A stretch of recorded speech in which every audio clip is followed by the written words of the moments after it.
actually the first morning that I'm warm because of the yoga. Like normally I'm almost freezing.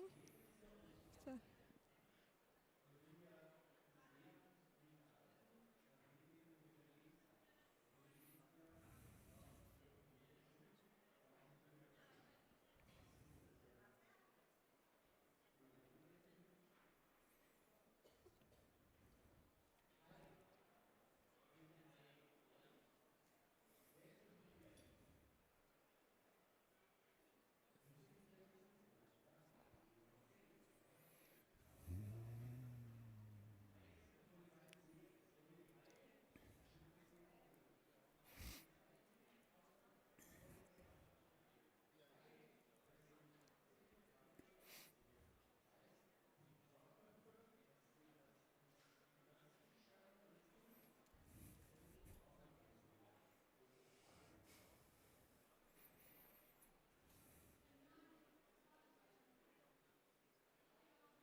Yeah, good morning. I think we need a picture.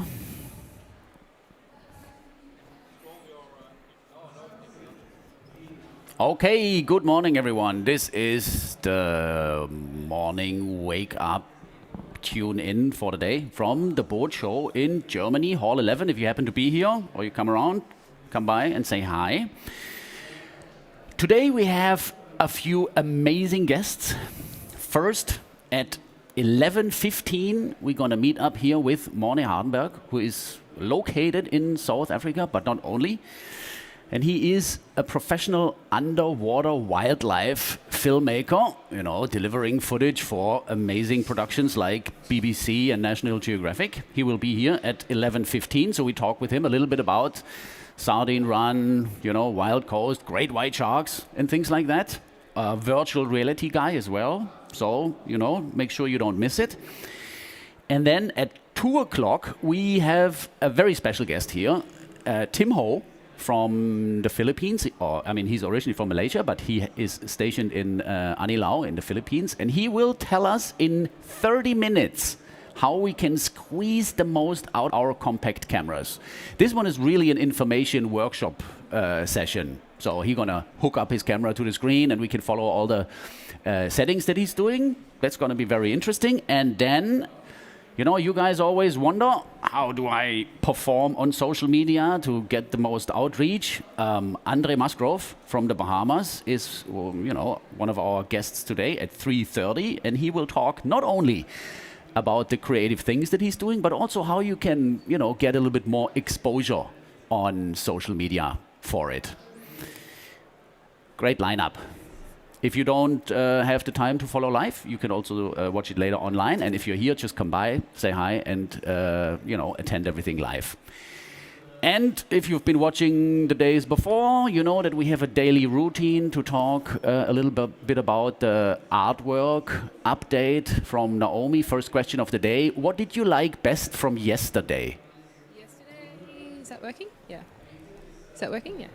Yesterday, I loved the Blackwater video photo from Simon Buxton. It's the first time that I'd seen anything like that, and it was so beautiful and inspiring. And those creatures, they're amazing and vibrant. And yeah, that was my favorite yesterday. If you haven't seen it, go back to it. Blackwater photography and videography with Simon. So you also said if you go into this field, this would be the one thing that you would focus on? Yeah, yesterday the whole macro day really inspired me, and I think if I was able to go back and train myself, that's where I would be. Yeah, it's interesting. It's because it's not really an obvious field. If you think about diving and filming and photography, that's and then there is like macro is a completely different thing. Yeah, that's why Hamdan loves it so much. Yeah. Right, Hamdan? Okay, cool. Good. Hey, what have you been working on? Yesterday, I did this Let me show that. artwork update. Which I can do that.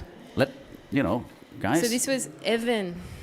That's Evan Sherman. Evan Sherman. Look at that, that's beautiful. You see this photo on his profile. He didn't send it to us. He sent us the one with the monkey on his shoulder, so we used this one. But this is the actual profile photo from his Facebook page. I mean, not this one, but inspired by the profile photo. Cool. Did you like prepare the backgrounds and then like paint on top of it, or did you do all of that like in in the session yesterday. Yeah, so I prepared lots of backgrounds before I left Australia so that there was continuity throughout the series of work for this week. And then I've just been working kind of quickly throughout the day while I've been absorbing all of the talks and the wonderful information. Yeah.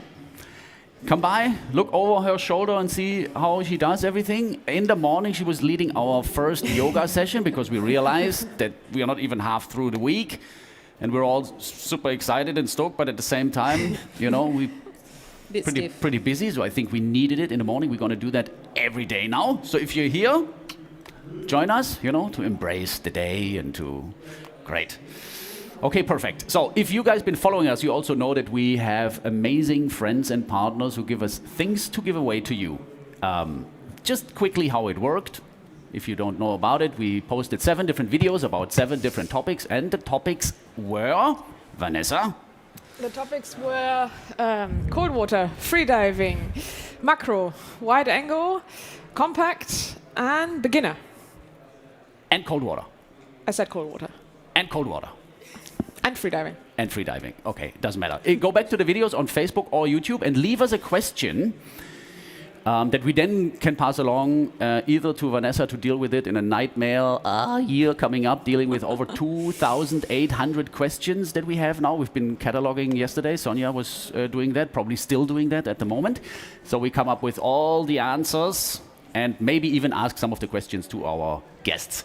And for... When was the Easydive housing? What was the day for the Easydive housing? That was the first day. That was the beginner. Okay, so if you're a beginner, right, and you think, this is not really something that I can really do because I don't have the budget or the time, things, you probably have an iPhone. So we have one prize that we can give away, or? A Samsung. Or a Samsung, a smartphone. We have the guys here. Fabio and Peter from Easydive, who will tell us a little bit about the price. Because there's a lot of interesting, come up guys, a lot of interesting things to actually know about it. Have a seat. Good morning. Okay. Good morning. Good morning, good morning. Good morning. How are you guys? Very well, very well. Fine, fine. Yeah. How is the show going so far? Yeah, I think it's a very nice show. I mean, he was Yeah. complaining. New hall, new situation, new position, but finally it's a very good position he has. Yeah, I think you have a prime Speaking spot over yesterday. there. It's just Yeah, like right that's on great. the entrance to Hall 12. Yeah. So, okay, pretty lucky. Okay, so show us what you have there and tell us. I mean, I was always wondering, you know, how can you operate a smartphone underwater doing something, because you're probably not going to be able to, you know, use the touchscreen. And nowadays they don't have any buttons anymore. So Yeah, this is very nice invention because it's the first housing with the Bluetooth connection. Is our patent in all the world. This year we have received the patent, the confirm of the patent in the US and in the Europe market.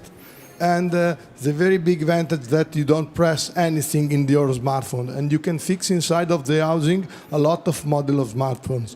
5 years ago, we have put inside the first iPhone 5. We have started with the iPhone 5. We have a lot of customers that have bought the housing. He have changed, had many different smartphones, but the housing are same. And is that a concept of your products in general? yeah, this is the philosophy of Easydive. We have started in the 2000 in my garage.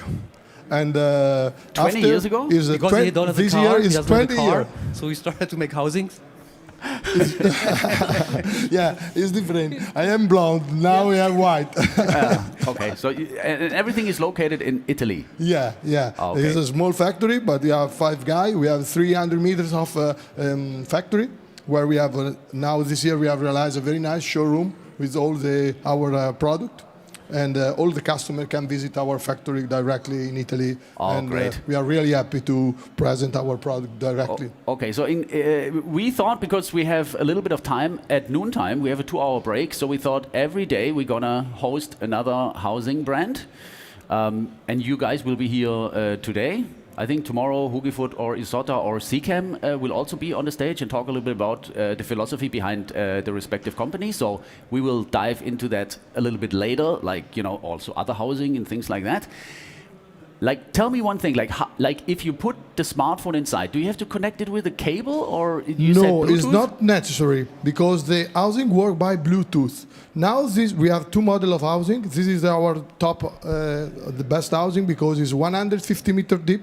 All the our housing is 150 meter. We have another housing more easy. Is a 60 meter. And the connection is by Bluetooth. We have development an app, and after I can show you. But with our app, we have updated a lot of functions that normally you don't have. You can use the white balance preset. You can change the shutter speed. Normally, you cannot change with the shutter speed with your iPhone. But how do you do that? I don't see many buttons. Okay, sorry. I try. I don't know if you can see. I can change a lot of function. Yeah, and this is the zoom function. No, I can change the zoom function with my iPhone. Turn it around a little bit more, maybe. Sorry. Okay. Yeah, There's all tutorials on the website. There is a preset of white balance. Normally, you cannot change the preset of white balance. No, this is because we have development an app.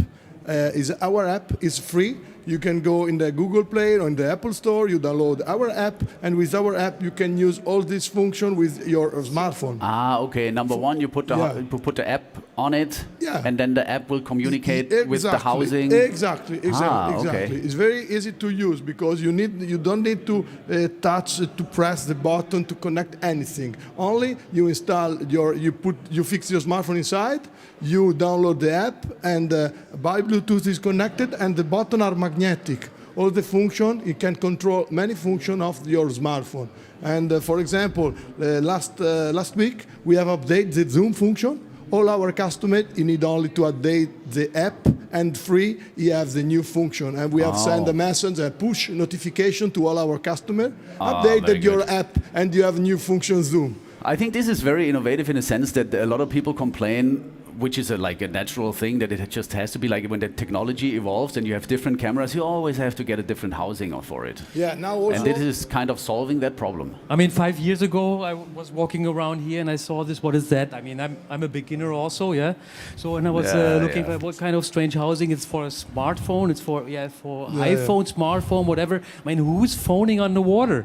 5 years ago, I was thinking I'm really also a smartphone idiot. And I was saying, you will see. Wait, Peter. 1-2 more years, and you can see how it is all developing with the phones. And you have one housing for all the phones. Yes, really cool. cool. And it's also for beginners. 150 meters is beginner proof. Yeah. No, we have in Europe. We have also in Italy. We have a lot of technical divers that love it because not only the technical diver can use this housing very deeper, but we have another product same but many heavy, very more easy heavy, to use. Yes, and this is very nice because it's a new iPhone 11, and with all the new smartphone, many companies, Samsung, iPhone, Huawei, invest a lot in the new smartphone, and the quality of the lenses also. Yeah. And you can have now with the super wide, the wide, the tele, and you can switch in the 3 camera directly by Bluetooth. You don't touch anything in your smartphone. You don't press with the button in the display. It's very easy to use and it's very nice. Is there like a battery in the housing? In this housing, there is also a power bank inside that you recharge the smartphone. No, you can start with the low battery. You go to dive, and when you exit to the dive, you have full charge your smartphone. Charge your phone while diving and shooting. Yeah, and you have to take picture and video. It's very, very nice. When the customer start to use, he love it because when you go underwater and you see the image in your smartphone, it's crazy. The screen is very nice quality and it's very easy to use. That's a really innovative concept, and also you get a lot of questions sometimes from people. What camera should I have? And always the answer is always, I mean, the best camera is the one that you already have, and the one that you use. And a lot of people just are very used to play around with their smartphones. The cameras are amazing now. The video capability is amazing now. So I think this is a very clever thing. Congratulations, really cool. And we are able to give this away, which is even better. Thanks a lot, guys. Thank you. Thank you very much. And we're going to see you later at 12:15 back here to learn a little bit more about also the other housings that they have, because it's not only about smartphones, it's just like the whole range Of course. of things. Cool. Thanks a lot, guys. Thank you too. Thank you. We keep it here for a little bit. Let's leave it here. Yeah. I think it's good if we have it here. Okay. Great. Perfect. And if you've been following the last few days, we also answer a few questions in the morning that were sent to us, especially about the work that we do and for Behind the Mask, because this is kind of a family morning thing. There's not a lot going on yet, so we take that opportunity. And Vanessa is always looking forward to that, because I think she knows all the 2,800 questions, like, Yeah, off by heart. And let's see. Luke is asking, how do you determine whether it is better to zoom in on a shot or just to swim closer in order to get a better photo or video? Zooming or moving? Moving. Like 99%, I would But that- move closer. Oh, so I have I have to use my legs and I have to do that. Why should I do that? Well, the reason for that is because you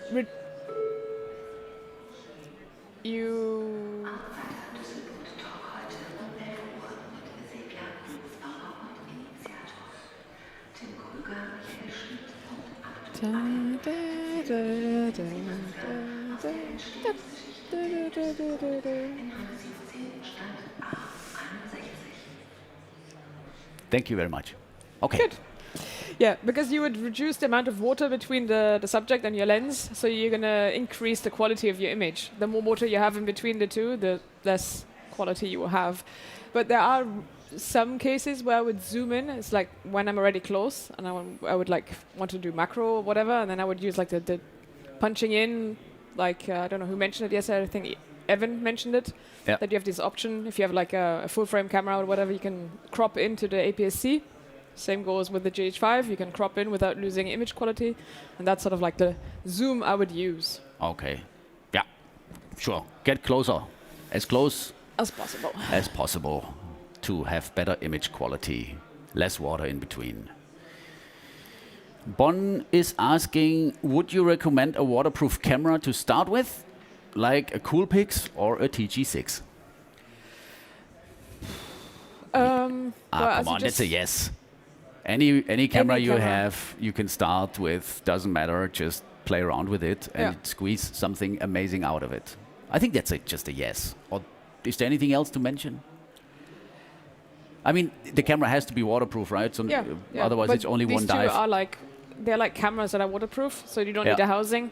I actually find it very convenient. I remember when we went on holiday with my niece, we just had something like this and everybody could play around with it. I think we just have to make sure that the depth rating is high enough.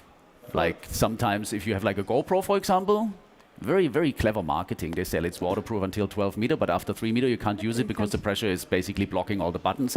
It's not going to die, no water comes in, but you basically But, can't use it. it's So unusable. just make sure you have the right technical specifications on it so that you can actually take it to the depth that you want to go.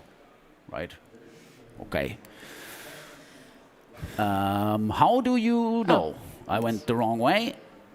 Chris is asking, is there a difference between filming bioluminescence in cold water than in warm water in terms of extra equipment needed? Vanessa, this is tailor-made for you, this question. Well, it's fluorescence they mean, because bioluminescence, it's a different thing. No, actually, there's no difference between filming fluorescence in warm or cold water. Filming-wise, of course, you need like a warm suit, like a thicker neoprene suit or a dry suit. So I was filming fluorescence in Elba in Italy last year or the year before, and it was like 10 degrees water temperature, and it was like filming-wise, it was just like exactly the same setup as in the Caribbean or in the Pacific or wherever. So no, there's no real difference apart from having enough warm clothing, and just when you get out of the water at night and it's cold, just make sure that you stay warm. But the bioluminescence is a different thing. Yes, the bioluminescence is when the creature The sort of plankton. is like what's it called? A firefly. Yeah. Fireflies. They are like bioluminescent because they glow with no other extra light or anything. And the fluorescence, you need blue light you shine the blue light at the creature, and then it absorbs the blue wavelengths, and it re-emits it in a different wavelength, and then that's what you see. It's like in a We club. call it disco diving. Right. Half moon party. That's what I always say. exactly. It's a half moon party underwater. Okay. Because I think bioluminescence, to be able to film that, it's really difficult. That's Because there's just not enough light to really film yeah. it. You're going to need like a camera that has really, really high low light capabilities. There's like a super expensive Canon that has like, I don't know, 300,000 ISO. And that you could use like in the Maldives when they have like the blue waves crashing in at night. I think if you see something like that behind a boat or on the beach, just forget about your camera and enjoy it. It's a really magical thing. Definitely. Nikki B, what is the best next camera after using GoPro or DJI Action for underwater videos? Well, the next best camera you can afford. If you can move up to a DSLR or to a mirrorless camera, then definitely do that. Just get the best camera you can get. But you can also do a lot of cool things with the action cameras, right? Sure. But they have their limitations. Yes, they have limitations, of course. Yeah. But every camera has limitations, and you all have your own limitations, and everything's kind of depending on like what is the frame that you're actually working in. Yeah. But yeah, I think, I mean, the obvious, I think there's another thing, like if you invest into something and you actually already know you want this, but you don't have the money for it, just wait. Wait, yeah. You know, because you're not going to change your camera all the time. Yeah. So just be a little bit smart in how you invest your budget on the things. Also, keep in mind that you need good lights. So it's not you don't need the best camera, and you have the crappiest lights. So if you use crappy lights, then you don't need to get a good camera. So yeah, it's really painful to ask to answer these questions, because in the end, it's actually really something that you have to invest in. Yeah. There's just no easy solution. But it's absolutely worth it. Yeah, it's definitely worth it. Michael asking, what are the advantages and disadvantages of glass versus acrylic domes? There's a lot of advantages and disadvantages. Of course, glass is a lot heavier. That's the first one. It's less. You get less scratches, and with the acrylic domes, you get scratches way more easily. But if you have a scratch on the glass dome, it's also a real pain in the butt. Yeah, and with the acrylic, you can actually polish it out. Yeah. And I think the glass domes, it's a lot better to do split shots, because the water slides off it a lot better than with the acrylic, so you don't get the water droplets in front of them. I think we go back to that question to the housing manufacturers when we have them here. Because this is what we say is just like what we tell you is basically just coming from our experience. But there might be some optical advantages or disadvantages or reflections or whatever. Yeah. The only thing that I really notice is that if you have a glass dome, you really have to take care of it, because replacing it or repairing it is way more expensive. And the acrylic one, you also have to be careful, of course, but you can, if you have something like a minor scratch, you can, with a little bit of sandpaper and stuff like that, you can get it out again. Changing the acrylic, I've done it a few times, and it's super cheap. Did you do it by yourself? I got them to tell me how to do it, and I want to do it for an episode, but I haven't done it. Okay. So I'm going to do it. Okay. Soon. Yeah, you don't have to do that. You better send it in, right? Yeah, but I want to try it. Yeah. I want to know how you can do it. Okay. Christina is asking, if I buy a compact camera, what would be the most important feature for underwater filming and photography? Sensor size, resolution, RAW ability? Oh, that's a great question for Tim. Good one. Like at 2 o'clock, we have Tim Ho here, and he's talking about how to set up your compact camera. I think, Sonja, can you make a note that we have this question for Tim later on? I think he's the better guy to actually answer that. Unless you already have like a great answer? Well, for photography, I would say RAW ability. In a compact camera? Well, then you can get the most out of the image. In photography, yeah, yes. Yeah, okay, yeah. yes. Just photography, yes. not videography. Yes, For okay. photography, Totally agree. RAW is absolutely, in my opinion, the most important. Most important thing, yeah. I think so too. But we asked him about it. Marta is asking, in your opinion, what is the best camera right now to start with underwater video and photography? Difficult. Very difficult. Unlimited budget. Yeah. It depends. It really depends. Well, as you will say, the best camera, the one that you have, the one that you can get. The Sony Alpha A6600, the new one, is like the combination out of the A6400 and the 6500, which has super great abilities, and it's you can change the lenses as well. So that's sort of like on the lower end of a good camera. So it's better than the RX100 and the G5X and everything from Canon. So if people ask me, that's sort of what I would say. If you want to have interchangeable lenses and sort of get started, the A6600. There's like tons of tutorials explaining how the camera. Do you know how much it is? It's around €1,000, so I don't know. I think if we say this like someone who doesn't really know if this is a thing for them, they should probably start with a para lens or a DJI Action or a GoPro just to see what's going on, and then like. But after that, I totally agree. Yeah. Difficult question. Yes, I mean, you know, we see a lot of people, they have never been really doing anything, and they show up with like amazing setups. And sometimes you realize that they're a little bit overwhelmed by actually what's going on, and really have someone else next to them with a GoPro can produce much more intriguing things because they know the camera much better. So it's always a bit of a gamble. You have to know how much time you have to prepare with it and practice with it and everything. So yeah, a lot of different factors. In the end, it's probably not always about the camera, but more about the story you tell and the things you do with it. But yeah, no, I totally understand the question.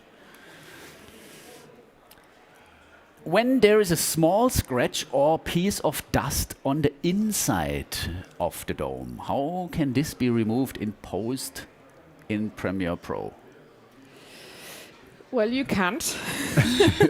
Premiere Pro doesn't have any stamping or cloning inside. You can export it in like single frames, the part that you want to remove it, and then you can go into Photoshop and edit like 25 frames or 30 frames per second. So 30 frames, you have to stamp out the little piece of dust. That would work, and then you re-import it. Adobe After Effects recently brought out a new update, and you have content-aware fill. So you can actually tell After Effects, this is the area that I want to exchange, and then it would sort of like search other parts in the image that look the same, and then it will like clone it automatically. Yeah, it's the same tool like you have in Lightroom or in Photoshop, for example, and where you can. It does the work for you. So you could use that little clip, and you could go to After Effects, do that, and then bring it back to Premiere. If it's the whole film, I wouldn't do it because it's like you would be rendering for hours and hours and hours.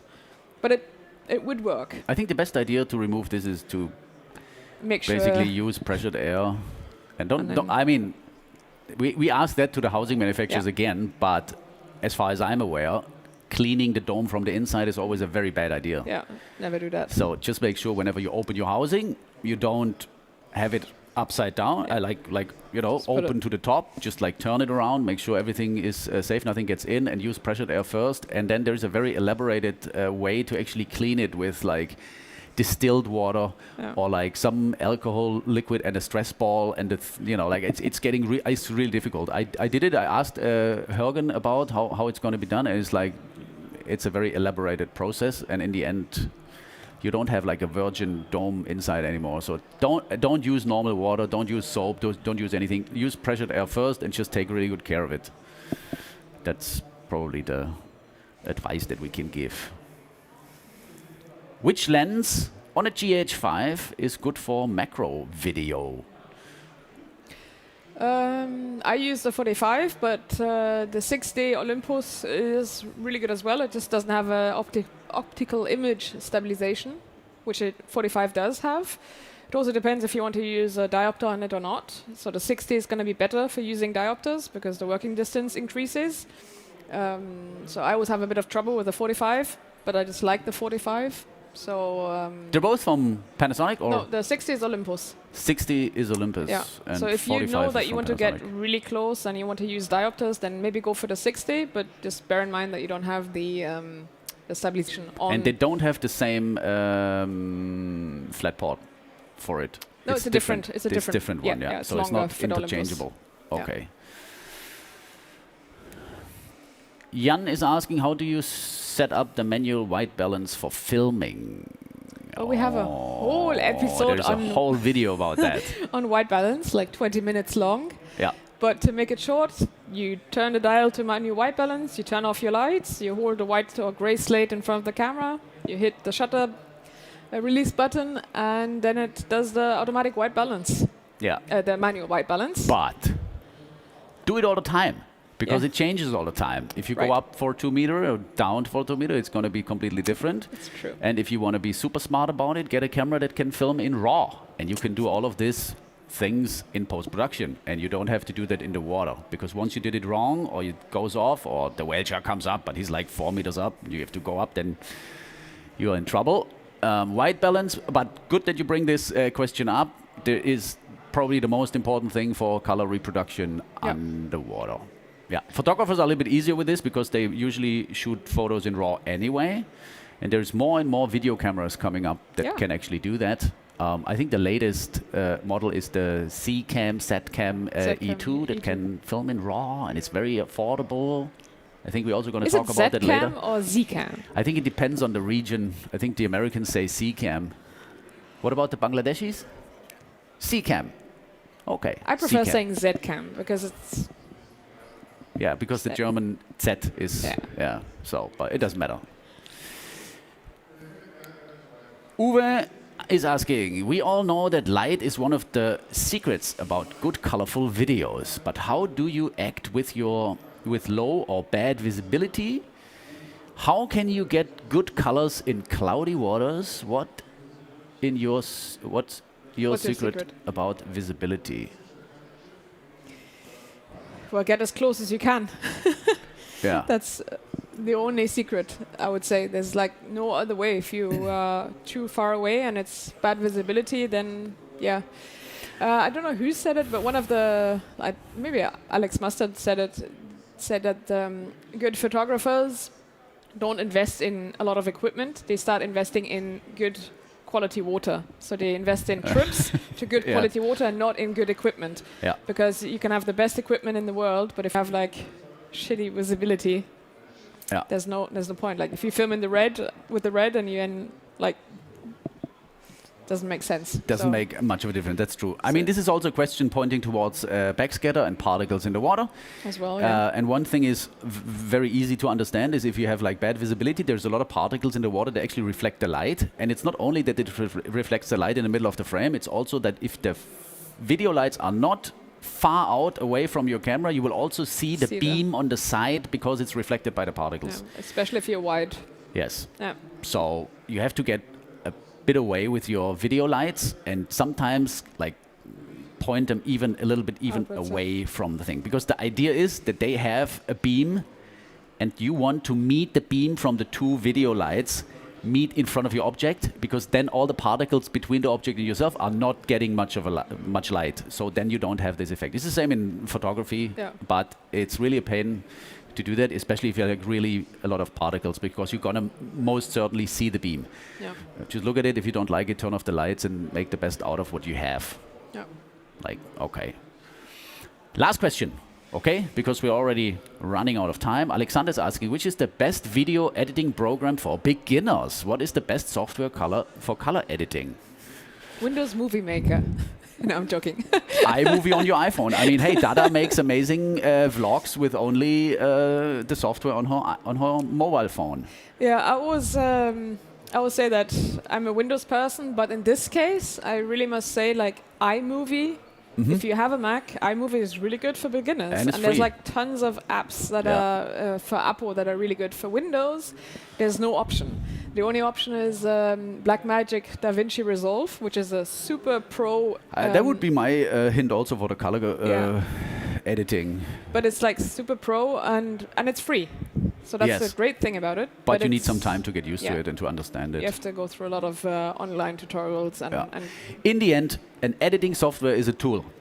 You use it and you can do amazing things with the simple tool. Like a hammer, you can do amazing things. I heard people build houses with a hammer. So it's the same. It's kind of the same thing. And in the end, it's about the story and not, only about the quality of it. Why are you laughing?